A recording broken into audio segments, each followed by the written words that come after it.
My name is Octavia Rosaline Beaumont. I am 75 years old today. 75 years of breathing, fighting, loving, and surviving everything life has thrown at me. I have buried a husband. I have raised 4 children. I have built a life from nothing but determination and faith. And tonight, at my birthday dinner, surrounded by the family I sacrificed everything for, I discovered they were planning to throw me away like yesterday's garbage. Let me tell you about the moment my world shattered. The moment I realized that the people sitting at my table, eating my food, smiling at my face, they had been plotting behind my back for months. The dinner was beautiful. My daughter-in-law Priscilla had organized everything: white tablecloths, crystal glasses, fresh flowers in elegant vases, a 3-tiered birthday cake with "Happy 75th Birthday, Mama Octavia," written in gold frosting. 23 people had gathered to celebrate my milestone birthday. My 4 children, Nathaniel, Constance, Reginald, and Daphne, along with their spouses, their children, and a few close family friends. I sat at the head of the table, the place of honor, watching my family laugh and talk and enjoy the feast spread before them. For a moment I felt blessed, grateful, loved. Then Nathaniel, my oldest son, stood up and clinked his glass. "Everyone, may I have your attention, please? Before we cut the cake, we have a special announcement to make." The room fell silent. All eyes turned to Nathaniel. I smiled, expecting a toast, a tribute, perhaps a presentation of some thoughtful gift.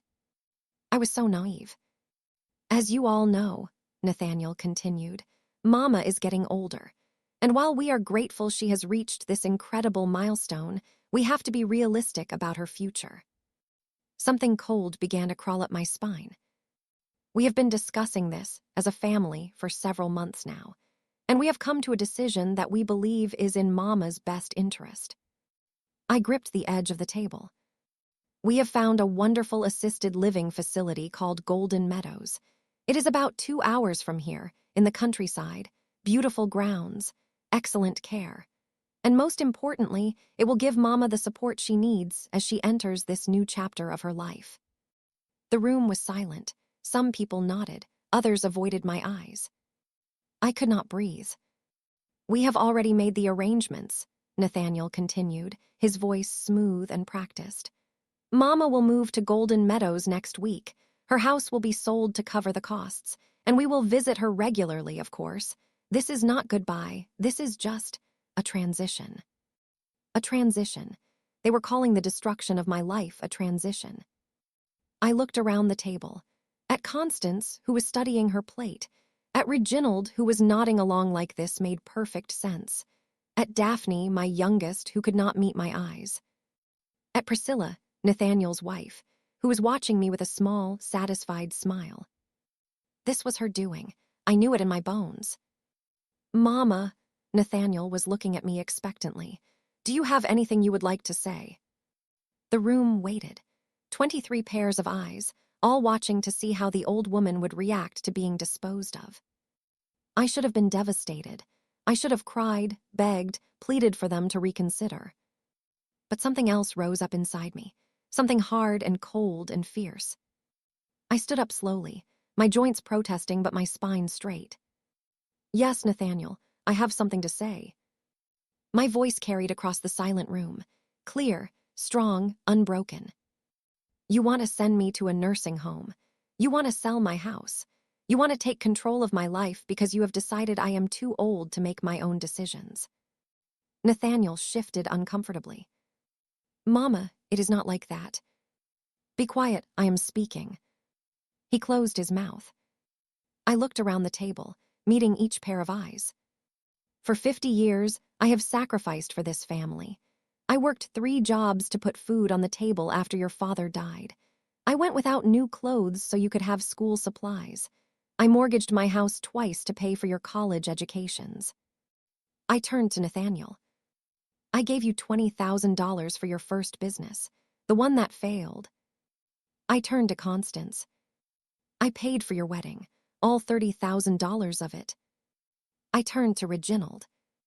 "I co-signed your mortgage when no bank would touch you because of your credit."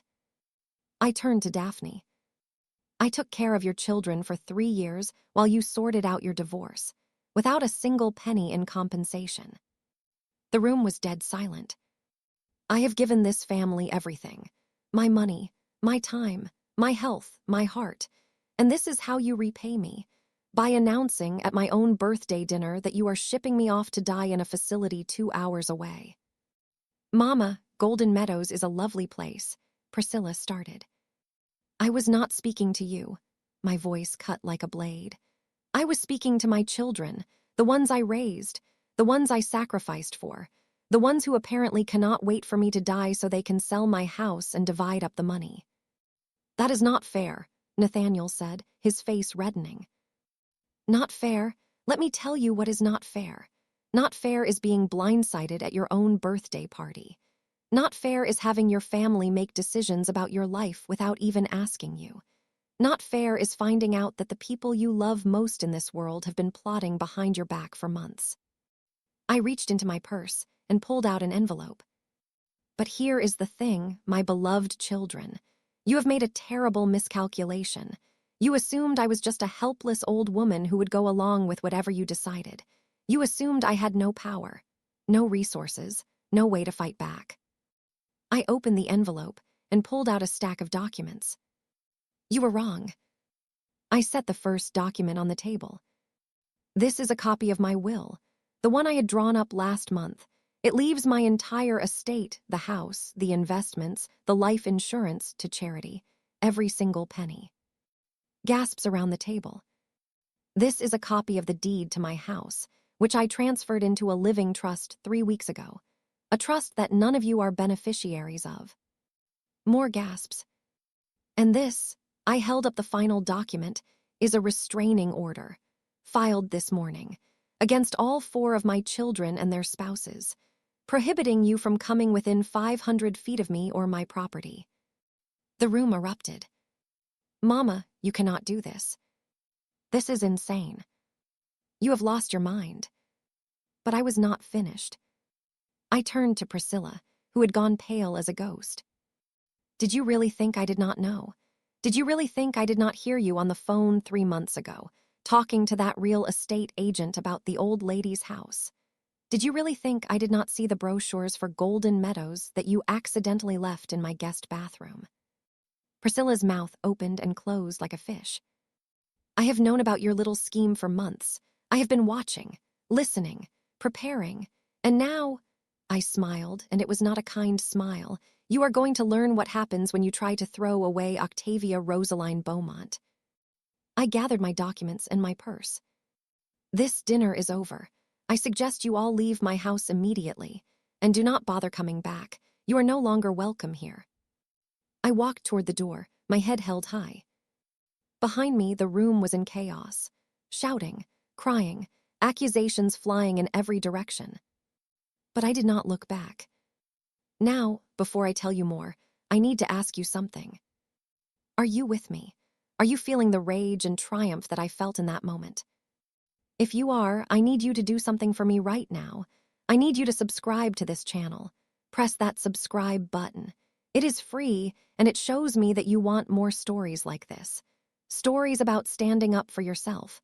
Stories about fighting back when people try to destroy you. Also, press the like button. That thumbs up helps more people find this channel.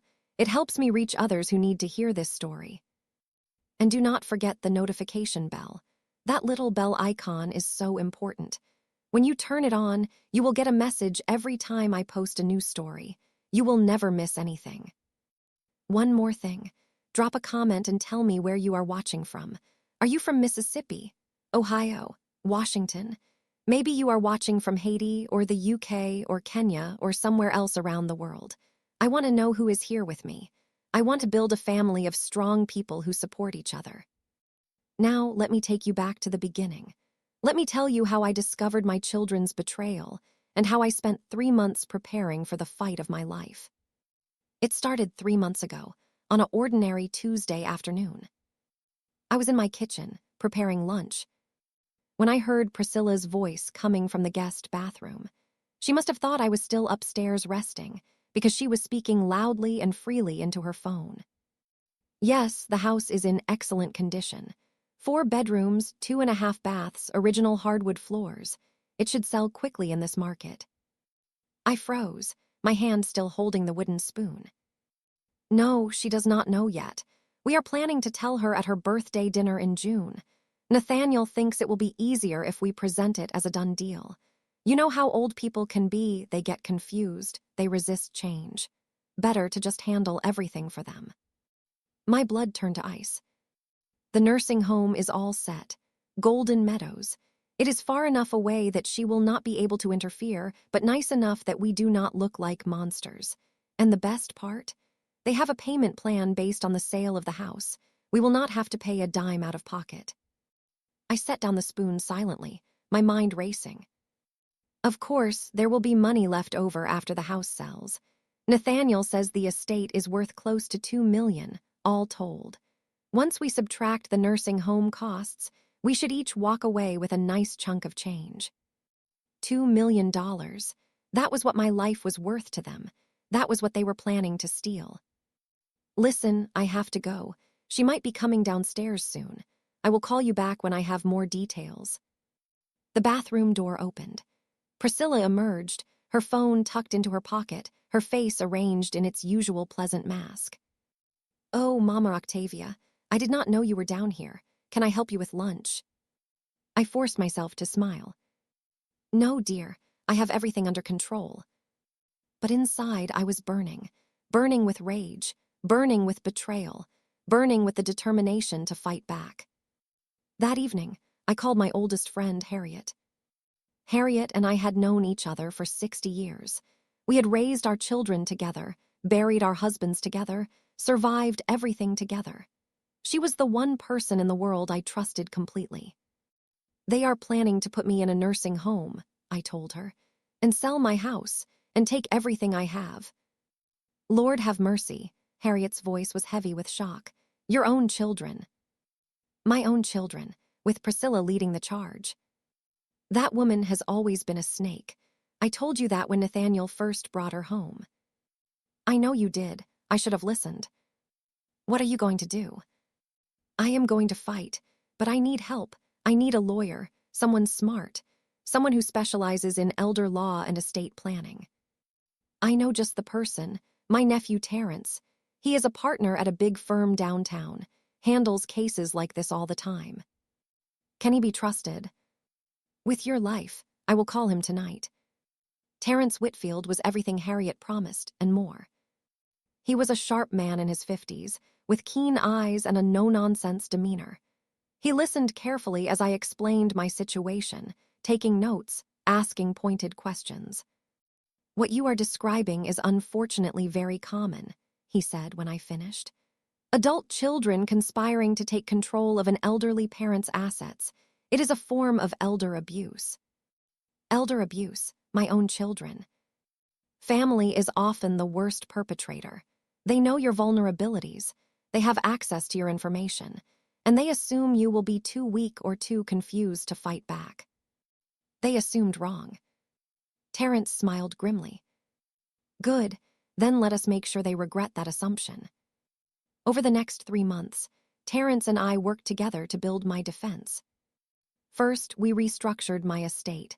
My house, my investments, my bank accounts, everything was transferred into a living trust with strict provisions. My children were not beneficiaries. They had no legal claim to any of it. Second, we rewrote my will.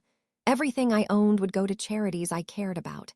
Children's hospitals, scholarships for underprivileged students, animal shelters, organizations that would actually appreciate my generosity. Third, we documented everything. I kept a journal of every suspicious conversation I overheard. I saved every text message that hinted at their plans. I gathered evidence that would hold up in court if necessary. And fourth, we prepared the restraining order. Terrence advised me to wait until the birthday dinner to file it, so my children would not have time to countermaneuver. The element of surprise is your greatest weapon, he told me. Let them think they have won, and then pull the rug out from under them. The hardest part was pretending. For 3 months, I had to act like everything was normal. I had to smile at Priscilla's fake sweetness. I had to nod along when my children made plans for my own good. I had to bite my tongue when they talked about golden meadows like it was some kind of paradise. Every family dinner was torture. Every phone call was a performance. Every moment I was watching, listening, gathering ammunition for the battle to come. But I also learned things, terrible things. I learned that Nathaniel's business was failing. He was hundreds of thousands of dollars in debt, and he was counting on my estate to bail him out. I learned that Constance's husband had a gambling problem. They had burned through their savings and were on the verge of losing their house. I learned that Reginald had been fired from his job 6 months ago and had been lying to everyone about it. And I learned that Daphne, my sweet youngest daughter, had been convinced by her siblings that the nursing home was for the best, that I was becoming a burden, that they were doing me a favor by taking over my life. Each revelation broke my heart a little more. These were my children, the Bobbies I had nursed and raised and loved. How had they become strangers capable of such cruelty? But I did not let the heartbreak stop me. I channeled it into determination, into preparation, into the moment when I would show them exactly who they were dealing with. The week before my birthday, I made one final preparation. I called my younger sister, Delphine, who lived in another state. I had not spoken to her in months. My children had been slowly isolating me from everyone outside the family. "Octavia, it is so good to hear from you. How are you?" "Not good, Delphine. I need your help." I told her everything. The plot, the preparations, the confrontation I was planning. "Those ungrateful children," Delphine fumed. "After everything you did for them." "I need somewhere to go, Delphine. After the dinner, things are going to get ugly. I need a safe place to stay while everything gets sorted out." "You come here. You come to me. I have plenty of room and I would love the company." "Are you sure?" "Octavia, you are my sister. You are the only family I have left who actually acts like family. Of course I am sure." That night, I packed a bag and hid it in my closet, just in case. And then it was my birthday. I woke up that morning feeling a strange mixture of dread and anticipation. Today was the day. Today was the battle. The house filled with family throughout the afternoon. Children, grandchildren, spouses, everyone smiling, laughing, pretending we were one big happy family. I played my part perfectly. The grateful grandmother, the beloved matriarch, the unsuspecting victim. But underneath, I was ready.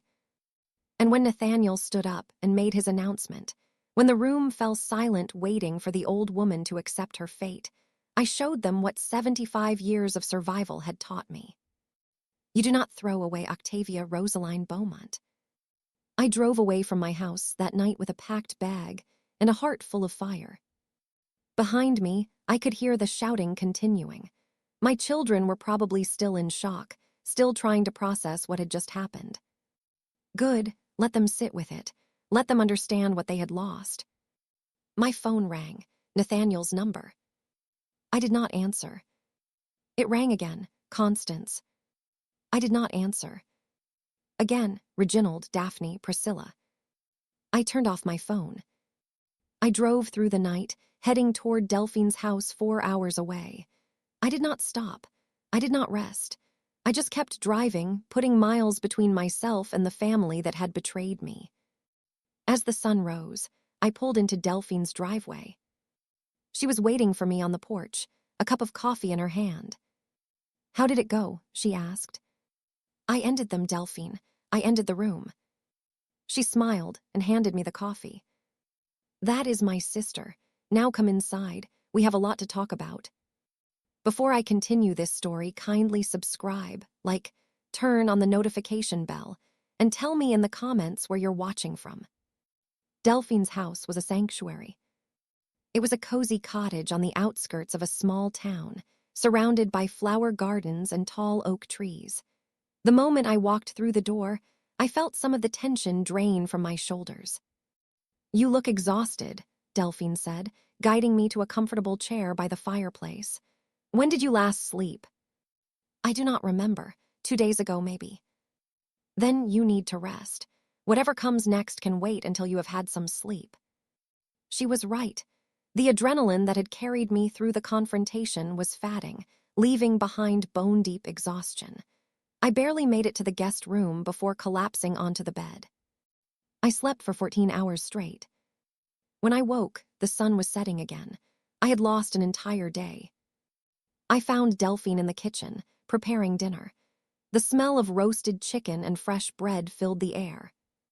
"There you are," she said with a warm smile, "feeling better. Rested, at least, though I do not know if I will feel better for a long time." "That is understandable. What you went through, what your children did, that is not something you just get over." We sat down to eat, and I told her everything. Not just the confrontation at the dinner, but all of it. The phone call I overheard, the months of preparation, the evidence I had gathered, the way my children had slowly been isolating me from friends and family. Delphine listened without interrupting, her face growing darker with each revelation. "I knew something was wrong," she finally said. "The last time I called you, you sounded strange, distant, like you were not really there." "They were monitoring my calls. I could not speak freely. And I just assumed you were getting older, pulling away naturally. I should have pushed harder." "You could not have known. They were very careful." "They were very evil," Delphine corrected. "There is no other word for it. Planning to steal from their own mother, plotting to lock you away in a nursing home against your will. That is evil. The worst part is, I do not think they see it that way. I think they genuinely believe they were doing what was best for me. That is what makes it even more dangerous. People who think they are righteous are capable of anything." Over the next few days, the calls and messages poured in. Nathaniel called 17 times. Constance sent dozens of text messages. Reginald left voicemails alternating between angry and pleading. Even Daphne, who usually stayed out of family drama, reached out repeatedly. I did not respond to any of them. Terrence, my lawyer, called too. I did answer him. "How are you holding up, Mrs. Beaumont?" "I am safe, staying with my sister for now." "Good. I wanted to update you on the situation. Your children have been active." "What does that mean?" "Nathaniel hired a lawyer. They are challenging the trust and the new will. They are claiming you were not of sound mind when you made the changes." I laughed bitterly. Not of sound mind. The same woman who outsmarted them for 3 months is not of sound mind. It is a standard tactic. They will try to get a court to appoint a guardian, most likely one of them, to manage your affairs. Can they succeed? Not if we fight back. I have already arranged for you to be evaluated by an independent psychiatrist, someone with an impeccable reputation who will testify to your mental competence. Good, what else? The restraining order is in effect. If any of them come within 500 feet of you, they can be arrested. But I should warn you, restraining orders are not foolproof. Determined people find ways around them. I understand. There is one more thing, Mrs. Beaumont, something you should know. His tone made me uneasy. What is it? I have been doing some digging into your children's finances, specifically into why they are so desperate to get their hands on your estate. And it is worse than you thought. Nathaniel is not just in debt, he is being investigated for fraud. His business has been running a Ponzi scheme for years. If the investigation goes public, he could face serious prison time. My stomach dropped. Fraud, my son is a criminal.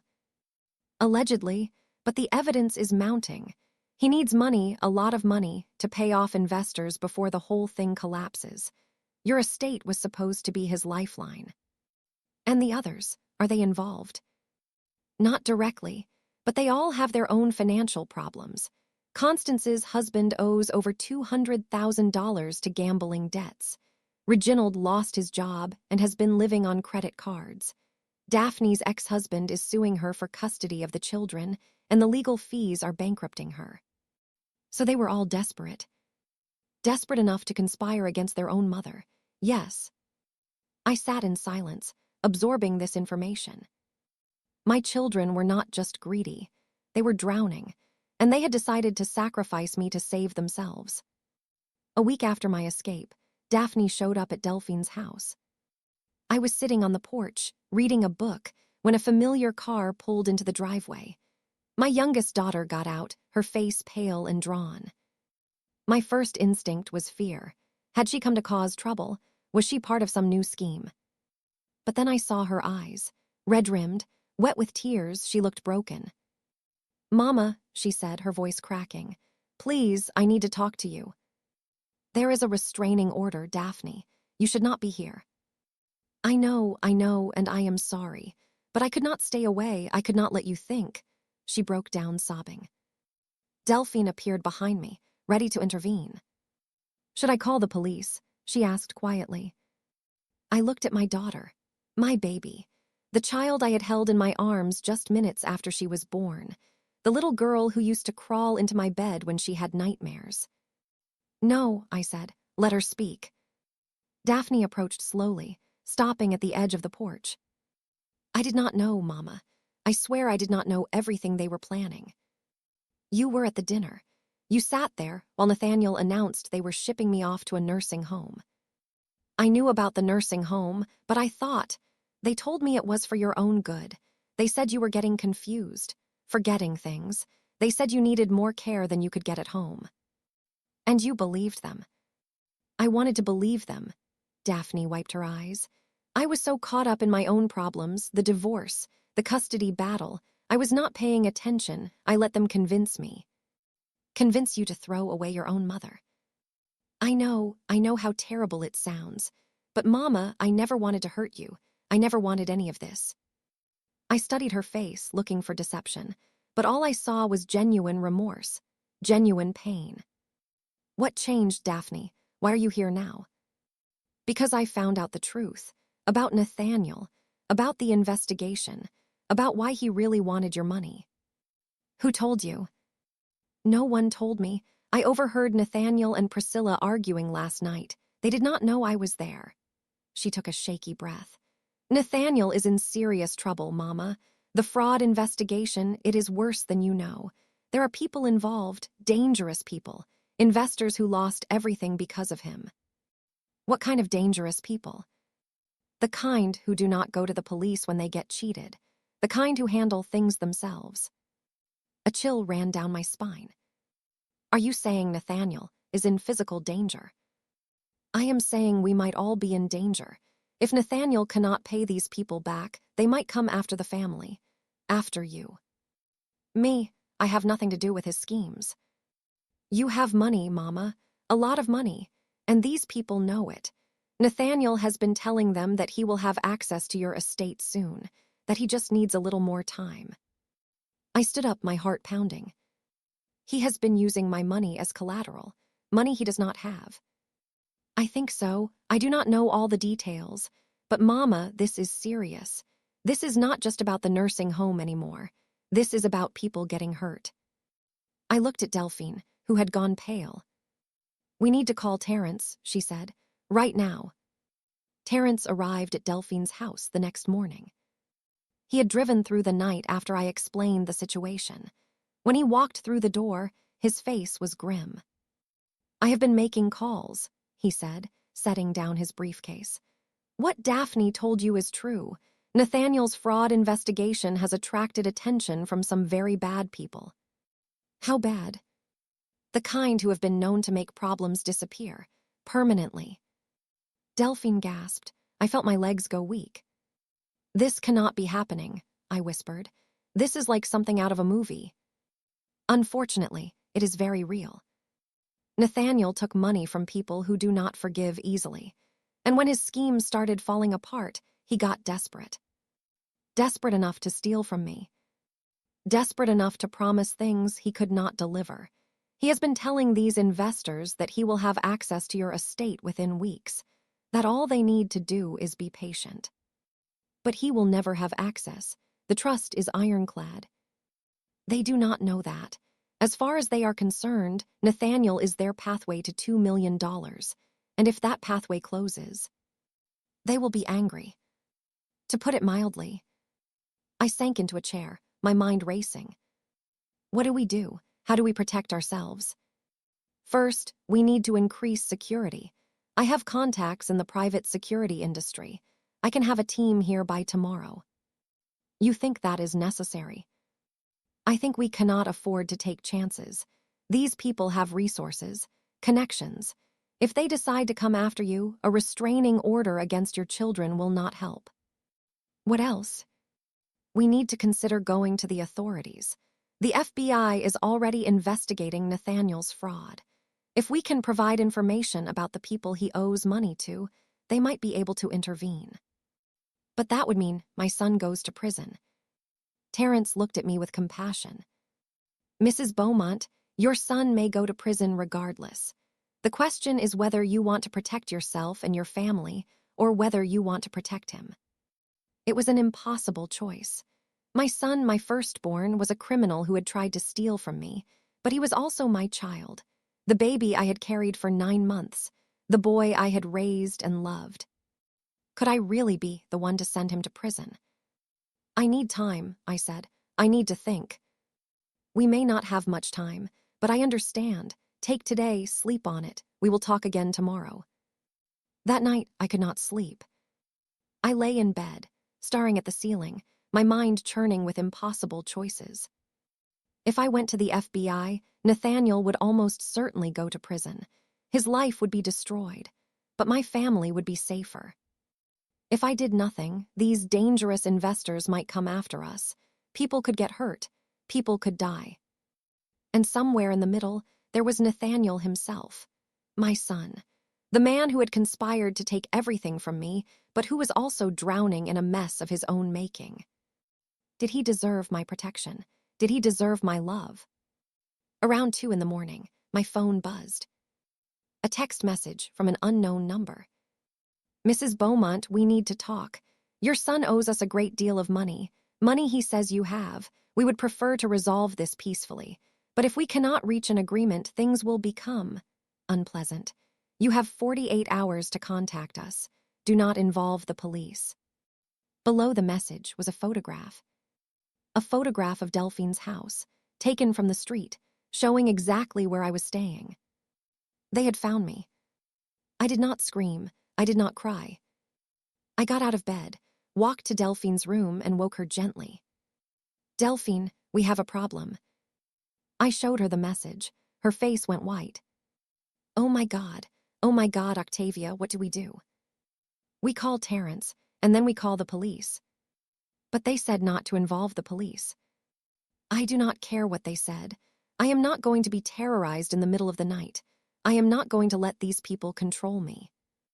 I picked up my phone and dialed Terrence.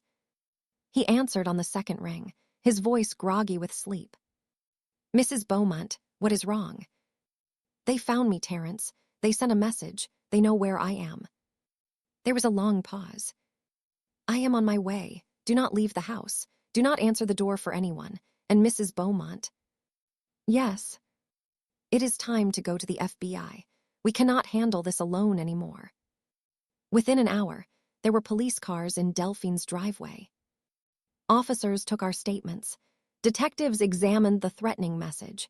Crime scene technicians checked the perimeter for evidence. And Terrence arrived with 2 men in suits who introduced themselves as Special Agent Morrison and Special Agent Chen from the FBI. We have been investigating Nathaniel Beaumont for 6 months, Agent Morrison explained. His Ponzi scheme defrauded investors of over $15 million. $15 million, I repeated, stunned. Yes, ma'am, and some of those investors have connections to organized crime. The people who sent you that message, we have been tracking them for years. Can you stop them? Can you protect us? We can try, but we need your help. We need you to cooperate with our investigation. What does that mean? It means testifying against your son if necessary. It means providing any information you have about his business dealings. It means being a witness for the prosecution. I closed my eyes. This was it, the moment of decision. If I cooperate, I said slowly, what happens to Nathaniel? He will face criminal charges, fraud, money laundering, Conspiracy. He is looking at 15 to 20 years in federal prison. And if I do not cooperate? Then we proceed with our investigation anyway, but it will take longer. And in the meantime, the people who threatened you will still be out there. I thought about Nathaniel as a baby, as a little boy, as a young man graduating from college so full of promise. And I thought about what he had become, a criminal, a con man, a son who had tried to steal everything from his own mother. I will cooperate, I said. I will do whatever it takes. Agent Morrison nodded. Thank you, Mrs. Beaumont. I know this is not easy, but you are doing the right thing. Before I continue this story, kindly subscribe, like, turn on the notification bell, and tell me in the comments where you're watching from. The FBI moved quickly. Within 48 hours, Delphine and I were relocated to a safe house on the other side of the state. It was a modest home in a quiet neighborhood, surrounded by agents posing as ordinary residents. You will be safe here, Agent Morrison assured me. No one knows this location except our team. What about my sister? Is she protected too? Ms. Delphine is staying with friends out of state. We have agents monitoring her as well. It felt surreal. A week ago, I was an ordinary 75-year-old woman celebrating her birthday. Now I was in witness protection, hiding from criminals who wanted to use me to recover money my son had stolen. How had my life come to this? The first few days in the safe house were quiet, too quiet. I had nothing to do but think, and my thoughts were dark. I thought about Nathaniel, my firstborn, the child who had shown so much promise. Where had I gone wrong? Had I been too lenient? Too harsh? Had I missed signs that he was heading down a dangerous path? I thought about my other children, Constance, Reginald, and Daphne. They had been part of the conspiracy too. They had sat at that dinner table, ready to watch me be carted off to a nursing home. Were they also irredeemable, or had they just been swept up in Nathaniel's schemes? And I thought about Priscilla, that woman, the snake who had slithered into my family and poisoned everything she touched.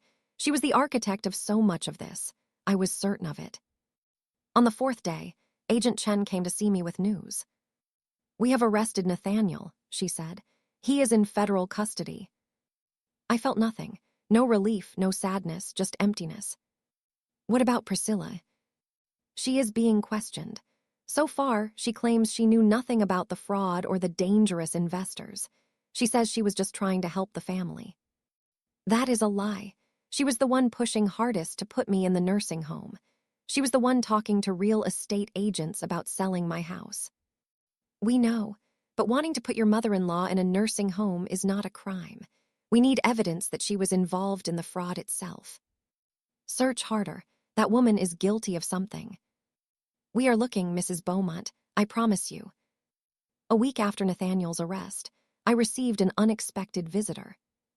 Agent Morrison escorted her into the safe house living room. It was Constance, my second oldest. She looked terrible, thin, pale, dark circles under her eyes like she had not slept in days. Mama, she said, her voice barely a whisper, thank you for seeing me. The agent said you had information, important information. I do. She sat down heavily on the couch across from me. But first, I need to apologize for conspiring to steal my home and lock me away. Constance flinched. Yes, for all of it, I was wrong, Mama, so wrong. I let Nathaniel and Priscilla convince me that we were helping you, that you needed to be taken care of, that we were doing the right thing. And now I see the truth. Now I see what Nathaniel really is, what Priscilla really is. Her voice cracked. They used all of us, Mama, me, Reginald, Daphne. We were pawns in their game. What game? What are you talking about? Constance took a shaky breath. Priscilla is not who she says she is. Her real name is not Priscilla Hartwell. It is Patricia Hennessy, and this is not the first time she has done this. I felt the blood drain from my face. What do you mean? I started doing research after Nathaniel was arrested. I needed to understand how this had all happened, how my brother had become a criminal, and the more I dug, the more I found. She pulled out her phone and showed me a photograph. It was Priscilla, younger, with different hair, but unmistakably her, standing next to an elderly man at what looked like a wedding. This is from 12 years ago. The man is Howard Greenfield, a wealthy businessman from Florida. He was 82 years old. Priscilla, married him, gained control of his finances, and then he died under mysterious circumstances. She inherited everything. My hands were shaking. She killed him. The police suspected foul play, but they could never prove it. The death was ruled natural causes, and Patricia walked away with over $3 million. Constance swiped to another photograph. This is from 8 years ago. Another elderly man, another marriage, another suspicious death, another inheritance. And another. 6 years ago, same pattern. And another. 4 years ago, she was investigated but never charged. The families tried to sue, but she disappeared, changed her name, started over. And then she found Nathaniel. Yes, I think she targeted him specifically. She must have researched our family, learned about your assets, realized that Nathaniel was the weak link, ambitious but struggling, desperate to prove himself. She seduced him. More than that, she manipulated him, pushed him into the Ponzi scheme, encouraged him to take bigger and bigger risks, and all along she was positioning herself to take everything once you were out of the way. I sat back, stunned. Patricia, whatever her name was, she was not just a greedy daughter-in-law. She was a predator, a serial killer who targeted wealthy families and destroyed them from within. And I had let her into my home. I had sat at the same table with her. I had been her target all along. Have you told the FBI? I asked. That is why I am here. I have all the documentation, the photographs, the records, the police reports from the other families. Constance's eyes were fierce. I want to bring her down, Mama. I want to make sure she never hurts anyone again. The FBI took Constance's information very seriously. Over the next few days, agents worked around the clock, verifying her research, contacting the families of Priscilla's previous victims, building a case. And what they found was even worse than Constance had discovered. Patricia Hennessy has been doing this for at least 20 years, Agent Morrison told me. We have identified 7 previous marriages, all to wealthy men over 60. 5 of them died within 3 years of the wedding. The other 2 suffered mysterious illnesses that left them incapacitated. She poisoned them. We believe so. She is very careful, uses substances that are hard to detect, makes it look like natural causes. And she was planning to do the same to me. Almost certainly. Once she had control of your finances, you would have become a liability, a loose end that needed to be tied up. I felt sick. What happens now? We are arresting her today. The charges will include fraud, conspiracy, and multiple counts of murder. Murder? She is a murderer. Yes, ma'am. And thanks to you and your daughter, she will finally face justice. The arrest of Patricia Hennessy was all over the news. Black Widow, the headlines called her. Serial killer targeted wealthy elderly victims for decades. Her photograph was everywhere. That face I had come to hate, now exposed for the world to see. Nathaniel, still in federal custody, released a statement through his lawyer claiming he had no knowledge of Patricia's past crimes. He said he was a victim of her manipulation, just like everyone else. I did not believe him, not entirely, but I also did not have the energy to hate him anymore. 2 weeks after Patricia's arrest, I received another visitor at the safe house. This time, it was Daphne and Reginald together. They looked even worse than Constance had, thin, haggard, broken. Mama, Daphne said, tears already streaming down her face. We came to beg for your forgiveness. Forgiveness is not something you beg for. It is something you earn. We know, and we know we do not deserve it, but we wanted you to know how sorry we are, how deeply, deeply sorry. Reginald spoke up, his voice rough. I lost everything, Mama. My job, my savings, my self-respect. I was so desperate to dig myself out that I let Nathaniel and Priscilla convince me that taking your money was the only way. You could have asked me for help. I was ashamed, too ashamed to admit that I was a failure. So instead, you chose to treat me like an obstacle to be removed. I know how horrible it sounds, and I will regret it for the rest of my life. Daphne knelt in front of my chair, taking my hands in hers. Mama, I know you may never trust us again. I know we broke something that might never be fixed, but please believe me when I say I love you. I have always loved you, and I will spend the rest of my life trying to make this right. I looked at my two youngest children, these adults who had once been Bobbies in my arms, who had once looked up at me with pure love and trust. Where had that trust gone? How had we ended up here? I cannot forgive you today, I said slowly. I may not be able to forgive you for a long time, but I am willing to listen. I am willing to try to understand. That is all we ask, Daphne whispered. That is more than we deserve. Over the next few days, I had long conversations with each of my children. Constance told me about her marriage, about how Jerome's gambling had spiraled out of control, about the debts, the lies, the constant fear of losing everything. She had been so focused on her own survival that she had stopped seeing me as her mother. I had become just another resource to be exploited. Reginald told me about losing his job, about the depression that had consumed him, about the shame of watching his siblings succeed while he struggled just to get by. Nathaniel had offered him a lifeline, a way to restore his pride, and he had grabbed it without thinking about the consequences.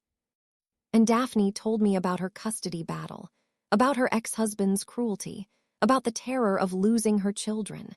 She had been so desperate that she had convinced herself the nursing home plan was actually for my benefit, that I would be happier there, that she was being a good daughter by supporting it. They were all stories of desperation, of people drowning who had reached for the nearest life raft, no matter how rotten it was. It did not excuse what they had done, but it helped me understand. The trial of Patricia Hennessy began 3 months later. I testified against her, recounting the birthday dinner, the scheme to take my assets, the threats I had received. Other families testified too, the children and grandchildren of her previous victims, finally getting their day in court. The evidence was overwhelming. Financial records, medical reports, testimony from forensic experts who had re-examined the deaths of her previous husbands. Patricia sat through it all with an expression of cold indifference. She never showed remorse, never showed emotion. She was a predator to the very end. The jury deliberated for less than 4 hours. Guilty on all counts, 23 charges in total, including 5 counts of murder. The judge sentenced her to life in prison, without the possibility of parole. As they led her away in handcuffs, Patricia looked back at me one last time. Her eyes were filled with hatred. I met her gaze and did not look away. You tried to destroy me, I thought, but I am still standing.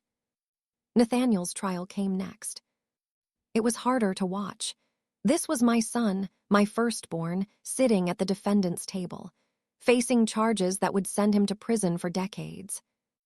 His lawyers argued that Patricia had manipulated him, that he was a victim of her schemes, that he did not know about her history as a killer.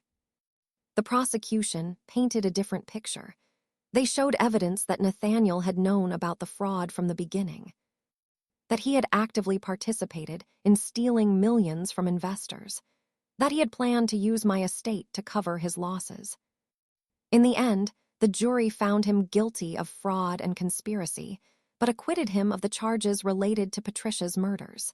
They believed he did not know about the killings.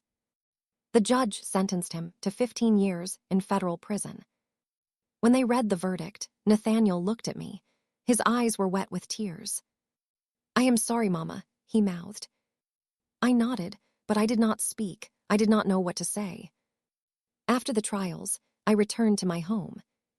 The restraining orders against my children had been lifted. Constance, Reginald, and Daphne had all cooperated with the investigation. They had helped bring down Patricia. They had shown, in their own flawed way, that they still loved me. The first time they visited, it was awkward, stilted. We sat in my living room, the same room where the birthday dinner had taken place, and no one knew what to say.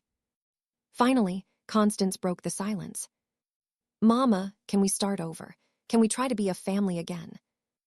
I looked at my 3 remaining children.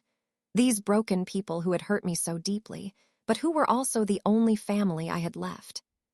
"We cannot start over," I said. "We cannot pretend none of this happened, but we can try to move forward. Slowly, carefully, one step at a time." "We will do whatever it takes," Reginald said. "Whatever you need." "What I need is honesty. No more secrets. No more schemes.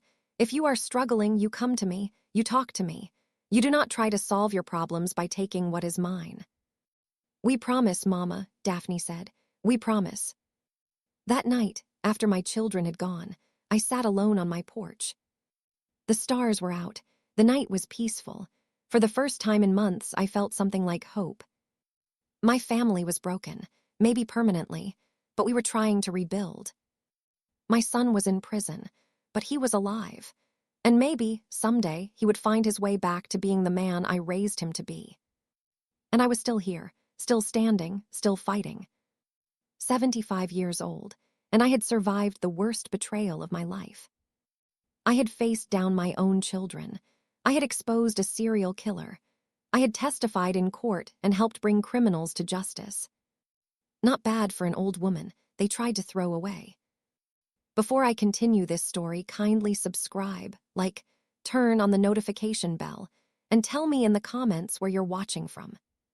6 months had passed since the trials. Life had settled into a new rhythm.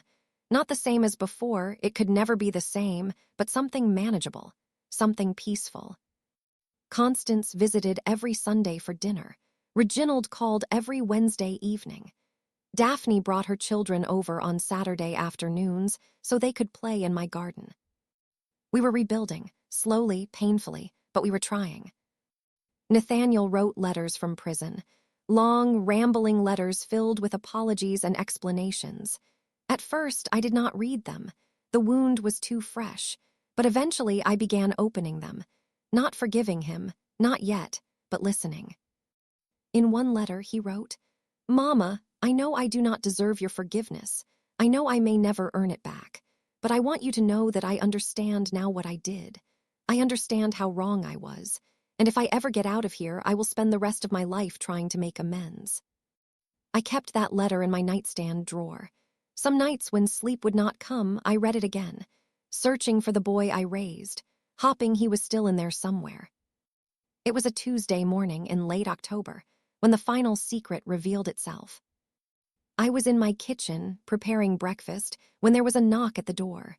Soft, hesitant, not the confident knock of my children or the official knock of law enforcement. I looked through the peephole and saw a young woman standing on my porch. She was in her late 20s, with dark skin and nervous eyes. She was holding an envelope in her hands. I did not recognize her. I opened the door cautiously. "Can I help you?"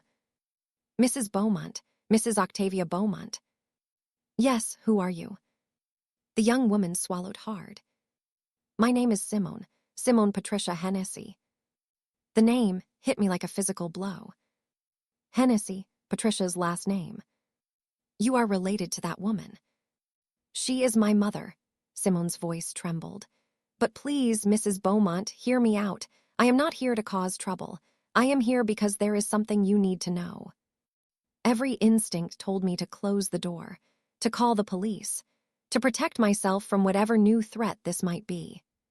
But something in Simone's eyes stopped me. She looked terrified, not threatening, just terrified. "You have 5 minutes," I said. "Talk." Simone sat at my kitchen table, her hands wrapped around a cup of tea she had not touched. "I did not know," she began.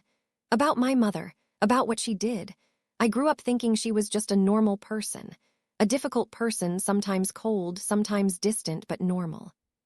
"When did you find out?" "When she was arrested. I saw her face on the news. I heard the charges. I could not believe it, my own mother a murderer." She wiped her eyes. "But the more I learned, the more things started to make sense." "What things?" The way we moved around so much when I was growing up, the different names she used, the husbands who came and went. I always thought she was just unlucky in love. I never imagined that she was killing them. Simone flinched. Yes. Why are you here, Simone? What do you want from me? I am here because of this. She held up the envelope she had been carrying. I found it in my mother's storage unit. She kept everything there, documents, photographs, records. I have been going through it since her arrest, trying to understand who she really was. And what did you find? This. Simone opened the envelope and pulled out a folded piece of paper. It is a letter, written to you, from your husband. My heart stopped. My husband, Clarence. Yes, it was in a file labeled with your name. I do not think my mother ever intended for you to see it, but I think you should. She handed me the letter with trembling hands. I unfolded it slowly, my eyes scanning the familiar handwriting. Clarence's handwriting. The handwriting I had loved for 50 years. The letter was dated 15 years ago, a year before Clarence died. My dearest Octavia, if you are reading this, it means something has gone wrong. It means the secret I have been keeping has finally come to light. And it means I owe you an explanation that I should have given you long ago. 30 years ago, I made a terrible mistake. I was approached by a woman named Patricia Hennessy. She claimed to be a business consultant, someone who could help me expand my construction company. She was charming, persuasive, and I was weak. I had an affair with her, Octavia. It lasted only a few months. I ended it when I realized what kind of person she really was, calculating, manipulative, dangerous. But by then, the damage was done. Patricia was pregnant. She gave birth to a daughter. She named her Simone, and she has been using that child as leverage over me ever since. For 30 years, I have been paying Patricia to keep quiet, to stay away from our family, to never reveal the truth about Simone's parentage. I am not proud of this, Octavia. I am deeply ashamed. I betrayed you. I betrayed our marriage, and I have been lying to you for decades. But I need you to know I never stopped loving you, not for a single moment. You are the love of my life, the mother of my children, the best thing that ever happened to me. I am writing this letter because I fear Patricia is planning something. She has been making demands, asking for more money, threatening to tell you everything if I do not comply. If something happens to me, I want you to know the truth. And I want you to know that Simone is innocent in all of this. She is my daughter, but she is also Patricia's victim. She deserves to know her father's side of the story. Please forgive me, Octavia. Please try to understand. Forever yours, Clarence. The letter slipped from my fingers. I sat in stunned silence, my mind unable to process what I had just read. Clarence, my Clarence, the man I had loved for 50 years, the man I had mourned for 3 years, he had betrayed me. He had an affair. He had fathered a child with that monster. He had been paying her blackmail money for 30 years. And he had never told me. Mrs. Beaumont, Simone's voice was barely a whisper. Are you all right? I looked at her, this young woman sitting at my table. This stranger who was apparently my husband's daughter. My husband's daughter. I had a stepdaughter I never knew existed. Why are you telling me this now? I asked, my voice hollow. Why not just destroy the letter? Why not keep the secret buried? Because I am tired of secrets, Mrs. Beaumont. My whole life has been built on lies. My mother's lies. My father's lies, though I only learned he was my father a few months ago. Simone's eyes filled with tears. I do not want to live that way anymore. I want the truth, even if it hurts. And what do you want from me? Nothing. I swear, I want nothing from you. I just thought you deserved to know. You deserve to have the full picture of what my mother did to your family. She did not just target Nathaniel, did she? She targeted us from the beginning. I believe so. She has been watching your family for decades, waiting for the right moment to strike. When Nathaniel started struggling financially, she saw her opportunity. She approached him, seduced him, married him, all so she could get close to you, close to your money. And Clarence's blackmail payments. She spent them, every penny, But it was not enough for her. It was never enough. I stood up and walked to the window, staring out at my garden. The flowers Clarence had planted years ago were still blooming. The trees he had nurtured were tall and strong. Everything reminded me of him, of the life we built together, of the man I thought I knew. But I had not known him, not really. He had kept secrets from me, terrible secrets. Just like my children. Simone stayed for 2 hours. We talked about Clarence, about Patricia, about the tangled web of lies that had connected our families for 3 decades. Simone told me about her childhood, about growing up with a mother who was cold and distant, about never knowing who her father was, about the loneliness and confusion that had defined her early years. I always felt like something was missing, she said, like there was a hole inside me that I could never fill. Now I know why. Did Patricia ever tell you about Clarence? Never, not once.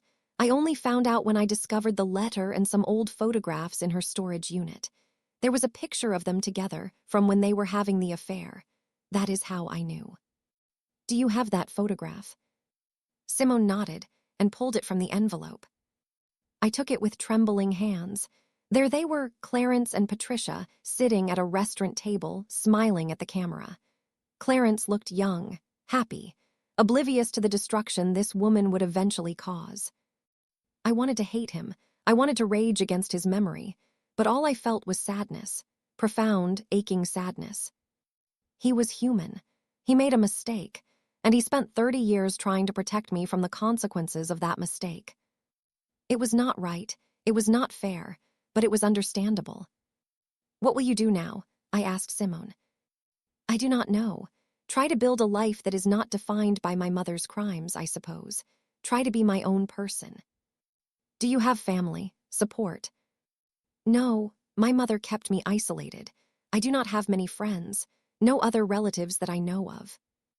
I studied this young woman, this daughter of my husband, this victim of Patricia's manipulation.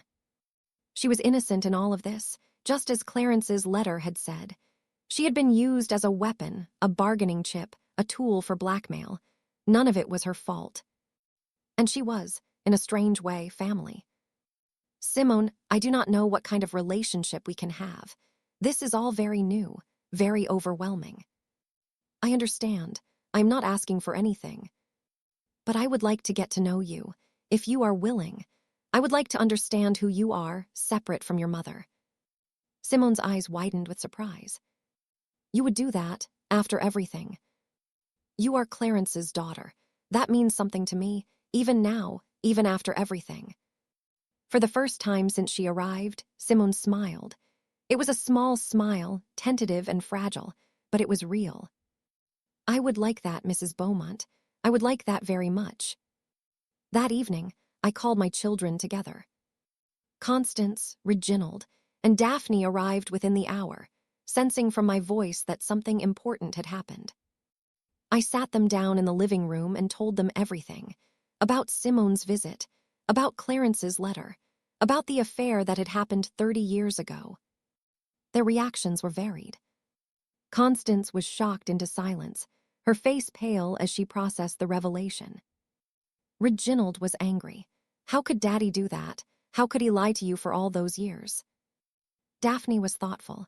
Daddy was human, Reginald. Humans make mistakes. This was more than a mistake. This was a 30-year deception. And we are in a position to judge. Constance finally spoke, her voice bitter. We planned to steal Mama's house and throw her in a nursing home. At least Daddy was trying to protect her from the truth. That does not make it right. No, it does not, but it makes it understandable. They argued back and forth for a while, processing their feelings, trying to reconcile this new information with the father they thought they knew. Finally, I held up my hand. Enough, what is done is done.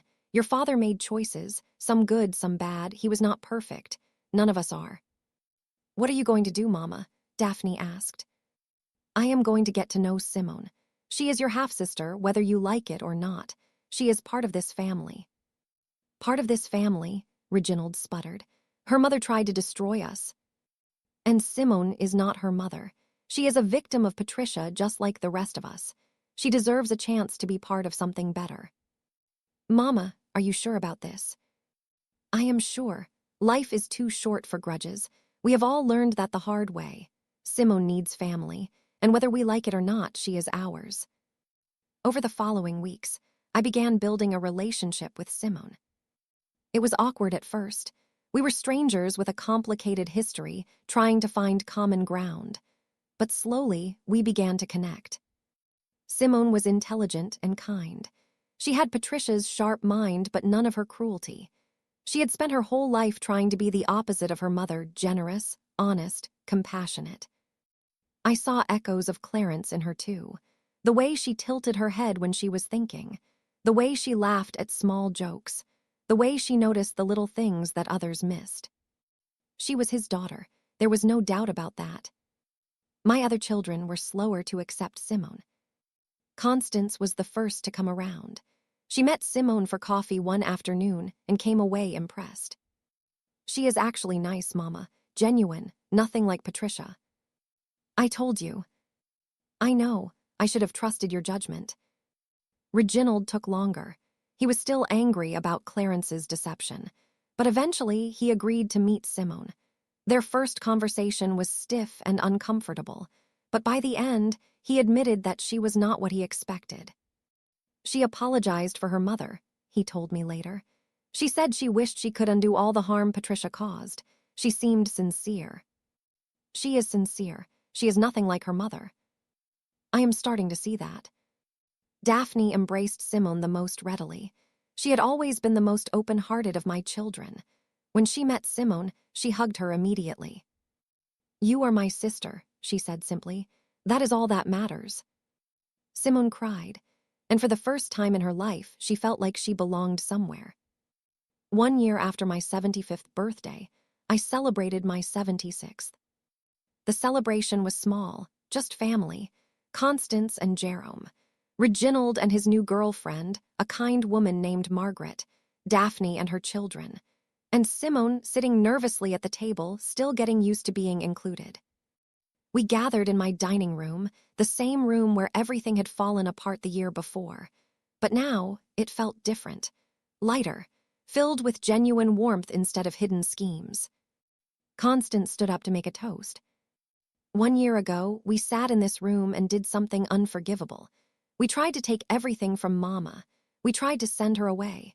We betrayed her trust in the worst possible way. She paused, her voice thick with emotion. Mama, I know we can never fully make up for what we did, but I want you to know that we are trying. Every day, we are trying to be the children you raised us to be, the children you deserve. Hear, hear, Reginald added quietly. And I want to welcome Simone to this family. Constance raised her glass toward Simone.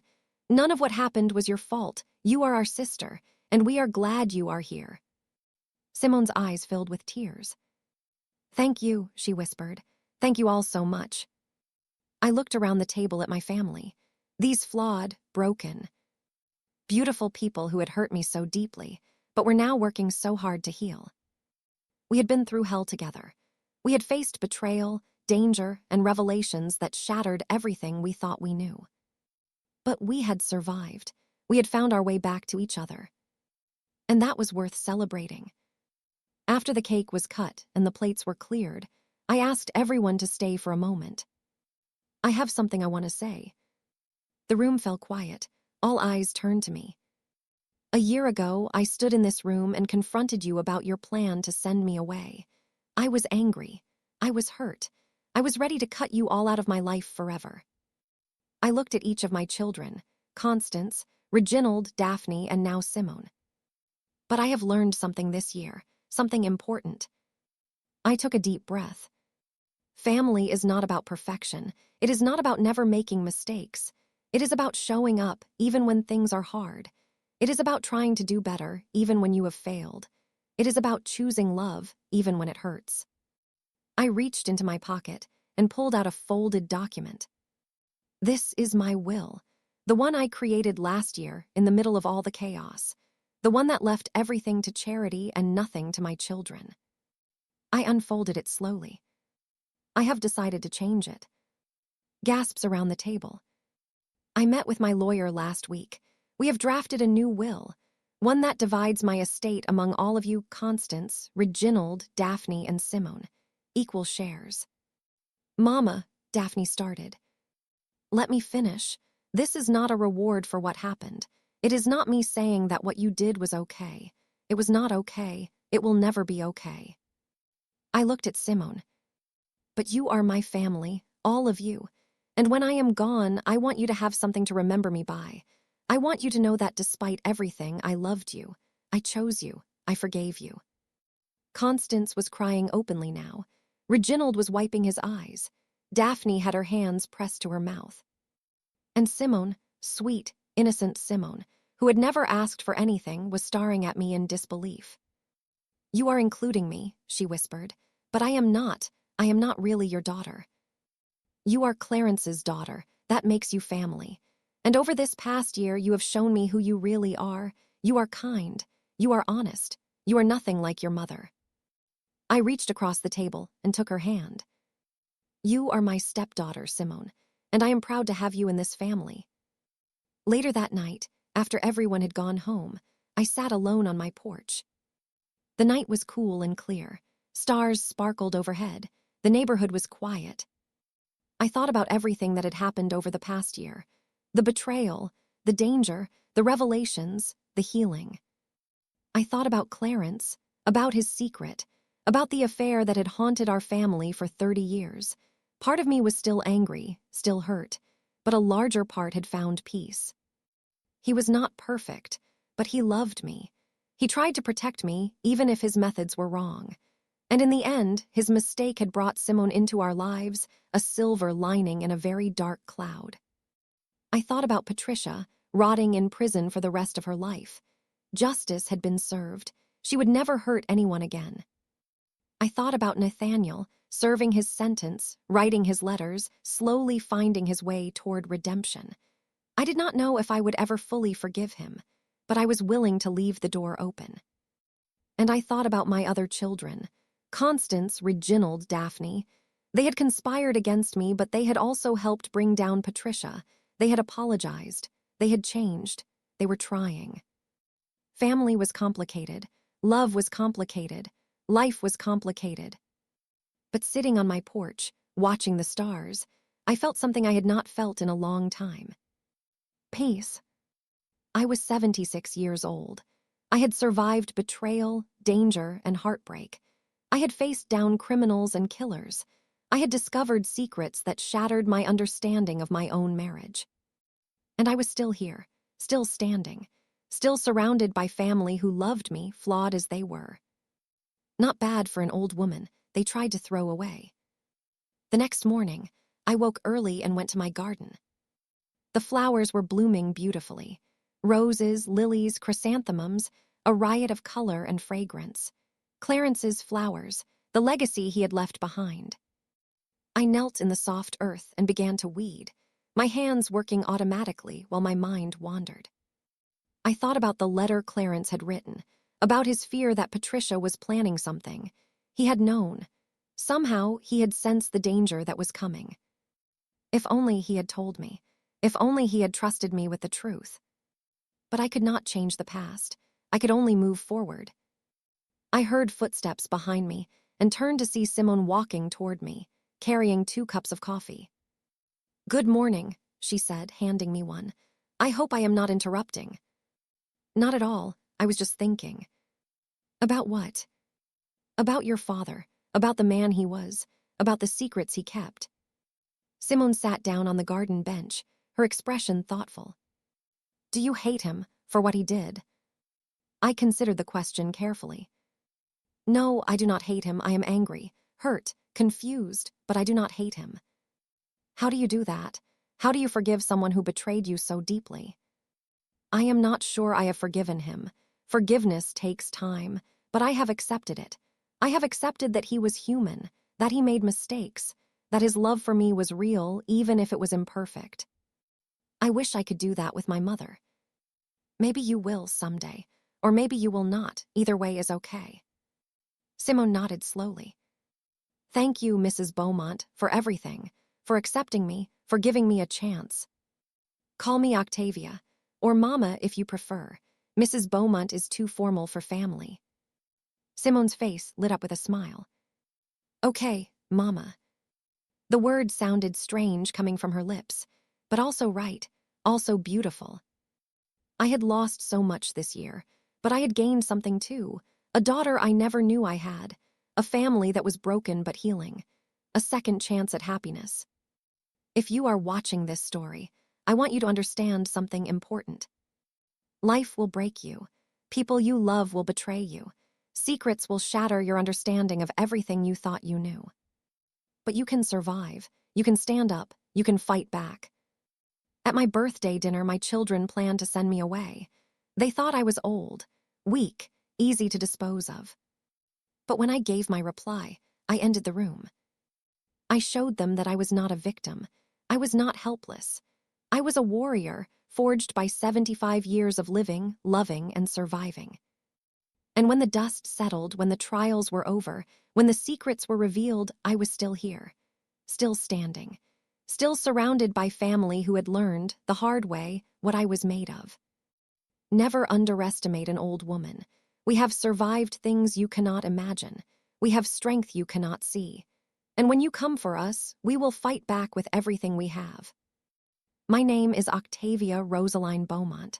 I am 76 years old, and my story is proof that it is never too late to stand up for yourself. Never too late to demand respect. Never too late to rebuild what was broken. Never too late to love again. Thank you for watching until the end. Thank you for being here with me. Thank you for listening to my story. If this story touched your heart, please subscribe to this channel. Press that subscribe button and turn on the notification bell so you never miss a new story. Press the like button, share this video with someone who needs to hear it, and drop a comment telling me where you are watching from. I want to know who is here with me. I want to see how big our family can grow. Until next time, take care of yourselves. Stand up for yourselves even when it is hard. Love your families even when they fail you. And never, ever let anyone throw you away. Because you are worth more than that. You are worth everything.